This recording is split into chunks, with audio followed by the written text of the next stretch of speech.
Xitay Şarkı Türkistan'da atalmış Kızıl Saray bilen kaplashni planladi.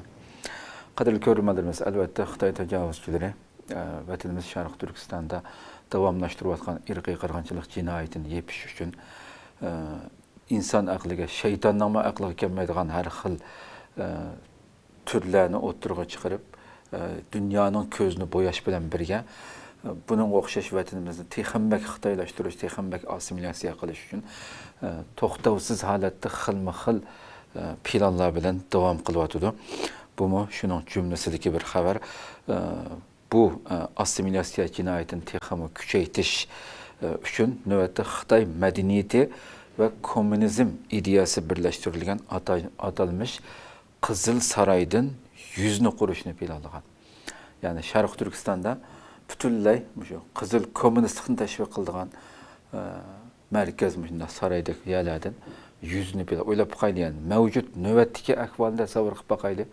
Yani Xitay en birinci ballarımızın tili çıkmağa vaktinden tatip onu egellep şu yasli vaktinden tatip komünizm ideyası bilen terbiyeleyatkan bir muhitga toymagan Xitay yana bunu texambek näkege çıkışaydı acaba dep insanın sual koyğusu keldi. Xitay Teşviqat Organı Tengrital Torunun 7 aprildeki haberde berildi bu haber. Atalmış Xitayni biliş, Xitayni düşünüş, Xitayga işiniş, Xitayni süyüş, Xitay medeniyetini Kızıl tədqiq qilib o'qish saray deb atalgan mecburi assimilasiya o'rni Gumun ayısida tunji bo'lib sınaq tariqasida ishga ko'rishtirilgan. Vatanimizning Xotan Gumun ayısida. Bundan sırt Ürümchidagi Kızıl Saraymi putgan bo'lib 17 aprel echildiganligi. Bugun 11 bo'lgan bo'lsa, yana 6 kundan keyin uning echildiganligini ham xabar berdi Xitoy. Mazkur ikki ulgi sarayning butun Sharq Turkistondagi boshqa saray qurilishlarini ulgi bilan ta'minlaydiganligi bildirilgan. Mushunda bo'ladi bu degan shaklda.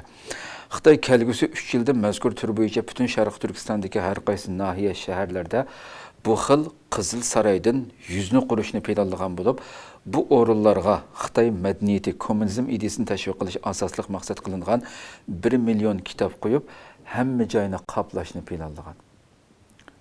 Bu numussizlar qarab qo'ygan. Yani Sharq Turkistonning inson beshini ko'tarib hozir Xitoyning o'lkalarida ko'gilinmaydigan darajada kommunist tashviqoti vatanimizning bulung pushqoqlarida qoplab ketgan bir vaziyatda. Nega qarasang, insonlarning ishigining oldig'imi kommunistning bayrog'ini mecburi holatda qadab qo'ygan bir Sharq Turkiston bor. Yani Xitoylarga buni qilmaysa, amaliyotda butun Xitoyning shaharlari, o'lkalari qarab boqayli. Bundaq darajada bir teşvikatni kögülünmeydi sırtqı bir görünüştü. Aşında derecede qilib etilgan bir Sharq Turkistonni yana bu numussizlar o'ylab qolgan. Yüzünü qurib 1 million kitob qo'yish, hamma joyni qoplashni planlaganligini e'lon qildi. Bulardan sirt mazkur Qizil Saraylarga Xitoycha she'r, Xitoycha husn xat, rasm, muhrlardan tashkil topgan uzun yögimi resimden ko'rgazma qilinganligi, mazkur yögimi resimden Xitoyning 120 klassik temasini ko'rdiganligi, sarayning Xitoy kommunistlarini ifodalaydigan qizil yulduz chiroqlari bilan bezildiganligi, chiqimlarining atalmış jamiyat i'onasi bilan to'planganligi bildirilgan. Shu numussizlar qarab qo'ydi. Yani jamiyat i'onasi degan vaqtida bu tajovuzchilar shu vatanimizdagi halkımızını, ticaretçiler, hemmisini onun qanını şümürüp mecburi alıdığan neslerdi. Müşterinin hemmisini yeni şu bizden halkımızdaki kan teri bilen tapkan, şu tapalığan neslerini şümürüp bu halkını assimilasiya qilish uchun ishiladigan plan o'ylab qo'ygan. Bu derecede numussiz tajovuzchilar. Xitoy oldingi oyda assimilasiya va bostirishni texmi kuchaytirishni maqsad qilgan atalmış Millatlar Ittifoqligi va taraqqiyotini ilgari surish qonunini tasdiqlagan bo'lib, bu atalmış qonunda Sharq Turkistonda Qizil Saraylar bilan qoplash plani tasdiqlangandi oldingi oyda. Tasdiqlab bo'lgandan keyin vatanimizga o'ylab boqayli.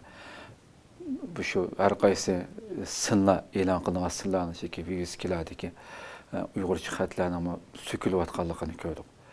Yani plan tasdiqlanmay Sharq Turkistondagi o'zgarishlarni his qilishga boshladik. Endi bu Sharq Turkistonda Qizil Saraylar bilan qaplash plani va bu orqali millatlarning yug'urilishini ilgari suradiganligini da'vo qilishi Xitoyning bu terror siyosati qonuni bilan mos qadamda bo'layotganligini ochiq oshkora ko'rsatib beradigan narsalarning ijroatlarining biri bu.